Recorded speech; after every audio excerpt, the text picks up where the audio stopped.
আসসালামু আলাইকুম, সবাইকে স্বাগত জানাচ্ছি। আজকের রেসিপি দেশি আলু দিয়ে খাসির গোশতর পাতলা ঝোল। একদম বাঙালিয়ানা স্টাইলে রান্না করার চেষ্টা করছি। মাটির চুলোতে রান্না করব, ভাবতে পারছেন? আশা করি রেসিপিটি আপনাদের ভালো লাগবে, আর লাইকটা দিতে প্লিজ ভুলবেন না। চলুন মূল প্রস্তুত প্রণালীতে চলে যাই। সবার প্রথমে এখানে আমি 1 কেজি পরিমাণ খাসির গোশত ভালোভাবে পরিষ্কার করে রেগুলার সাইজের করে কেটে নিয়েছি, আর নর্মাল পানি দিয়ে ধুয়ে পানি ঝরিয়ে একটা মিক্সার বলে রেখে দিয়েছি। আপনারা চাইলে গরম পানি দিয়ে ধুইতে পারেন। তো এখানে আমি 1/2 কেজি পরিমাণ মিডিয়াম সাইজের দেশি আলুটা সেদ্ধ করে ছুলিয়ে রেখেছি।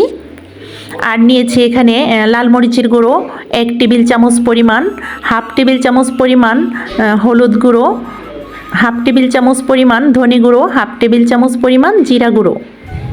আমি একটু মশলাটা কম ইউজ করার চেষ্টা করছি, যেটা না হলেই না হয়।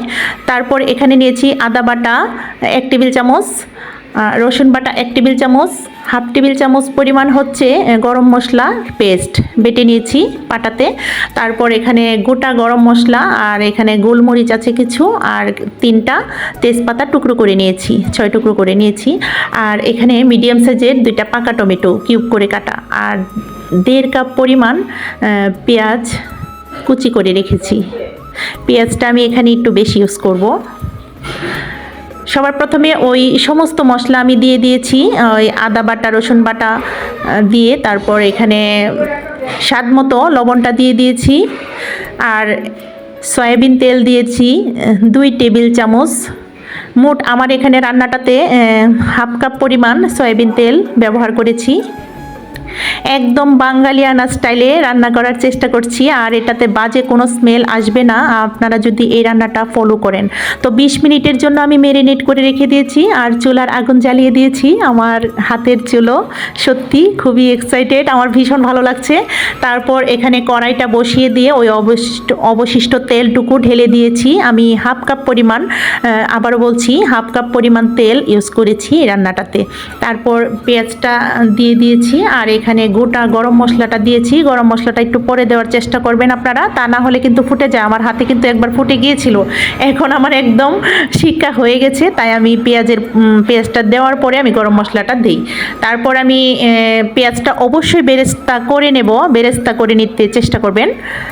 আর তারপর ম্যারিনেট করা সমস্ত খাসির গোশতটা দিয়ে 2 মিনিট নাড়াচাড়া করে তারপর আমি ওই যে টমেটো কিউব করে টমেটো কাটাটা দিয়ে দিয়েছি। দিয়ে আবারও একটু নাড়াচাড়া করে নিচ্ছি। 2-3 মিনিট আমি ঢাকনা ছাড়া ওই রান্না করে একটু নাড়াচাড়া করে নিয়েছি। খাটের একটা খুন্তি দিয়ে নাড়াচাড়া করে তারপর আবার 5 মিনিটের জন্য আবার ঢেকে দিয়েছি। দেখতে পাচ্ছেন এখানে পানি উঠে গেছে, আমি কিন্তু একটুকু পানি ইউজ করিনি এখনও। আর চুলার আগুনটা মৃদু থাকবে, আমরা সবাই জানি গোশতটা মৃদু আছে রান্না করলে খুব টেস্টি হয়। তারপর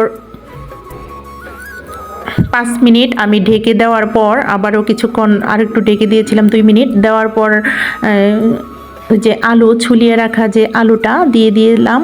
আমি কিন্তু আলুটা তেলে ভাজিনি, ওই যে বললাম একদম বাঙালিয়ানা স্টাইলে রান্নার চেষ্টাটা করছি। আপনারা এটা ফলো দিলে কিন্তু সত্যি রান্নাটা খুবই সুস্বাদু হয়েছিল। এটা যদি ফলো দেন ওই খাসির গোশততে বাজে একটা স্মেল আসবে না, আর খুবই একটা স্বাদ অনুভব করতে পারবেন। তারপর আলু আর ওই যে গোশত মশলা সমস্তটাই আমি আবারও 3-4 মিনিট এভাবে ঢাকনা খোলা রেখে একটু ভেজে নিয়েছি, একটু নাড়াচাড়া করে নিয়েছি। অবশ্যই আমরা চেষ্টা করব আলুটার সাথে গোশতটা একসাথে যেন কষানো হয়। তো আমি এখানে 10 থেকে 12 মিনিট কষিয়ে নিয়েছি। কষানোর পরে আমি পর্যাপ্ত পরিমাণে গরম পানি ঢেলে দিয়েছি, একটু পাতলা ঝোল রাখবো সেজন্য একটু পানিটা বেশি দিয়েছি। অবশ্যই গরম পানি দেওয়ার চেষ্টা করবেন। আর ওই যে দেখুন আমার চুলার ধোঁয়াটা কীভাবে বেরোচ্ছে। ধোঁয়াটা যদিও বা বেশি ছিল না, ফ্রেশ লাকড়ি থাকলে কিন্তু ধোঁয়াটা এমনিতেই কম হয়। আর আমার জন্য এদিকে সুব্যবস্থা করে দিয়েছেন আপনাদের ভাইয়া, ওই যে একটা সিঁড়ি করে দোতলায়, এখানে কোনো জানালা ছিল না, এখানে একটা জানালা কেটে দিয়ে আমাকে রান্না করার সুব্যবস্থা করে দিয়েছেন। আর চুলার আগুনটা আপনাদেরকে দেখাচ্ছি। আমি এখানে একটা স্টিলের স্ট্যান্ড দিয়েছি, চুলার আগুনটা যেন ছড়িয়ে যায়। কড়াইটা একটু বড় ছিল, আর এমনি তো আমার একটু আগুনটা একটু ছড়িয়ে দেওয়ার জন্য আমি স্ট্যান্ডটা দিয়েছি। স্ট্যান্ডটা ছাড়া দিলে হয় কি আগুনটা সবটাই ভেতরে থাকে। তো আমি এখানে এই পর্যায়ে কিছু কাঁচামরিচ দিয়েছি, জাল হওয়ার জন্য দেইনি, একটা ভালো ফ্লেভারের জন্য। আমরা চেষ্টা করব রান্নাটার 5 মিনিট আগে কাঁচামরিচ দিতে চাইলে ওই তখনই দিব। হ্যাঁ, এখন আমি তালা জিরার গুঁড়ো দিয়ে দিয়েছি। আমরা ওই যে শুকনো কলাই যে ভেজে নেই, ওইটাই হচ্ছে তালা জিরার গুঁড়ো। তো ওইটা অবশ্যই স্কিপ করবেন না, দেওয়ার চেষ্টা করবেন যদি প্রকৃত স্বাদটা আনতে চান। তো সবশেষ আলহামদুলিল্লাহ আমার রান্নাটা কমপ্লিট হয়ে গেছে। তো সবশেষে আবারও আপনাদেরকে স্মরণ করিয়ে দিচ্ছি, লাইক, শেয়ার, কমেন্ট অবশ্যই করবেন। আপনাদের মিষ্টি মিষ্টি কমেন্ট আমার সত্যি মন ভরে যায়, অনেকটা অনুপ্রেরণা যোগায়। আর যারা এখনও চ্যানেলটিকে সাবস্ক্রাইব করেননি তারা সাবস্ক্রাইব করে পাশে থেকে যান। সবশেষে সবাইকে আবারও ধন্যবাদ জানিয়ে আগামী ভিডিও দেখার আমন্ত্রণ জানিয়ে আজকের মতো ভিডিওটা আমি এখানেই শেষ করব। সবাই ভালো থাকবেন, সুস্থ থাকবেন, আমাদের জন্য দোয়া করবেন, আমাদের পাশে থাকবেন। আল্লাহ হাফেজ, আসসালামু আলাইকুম।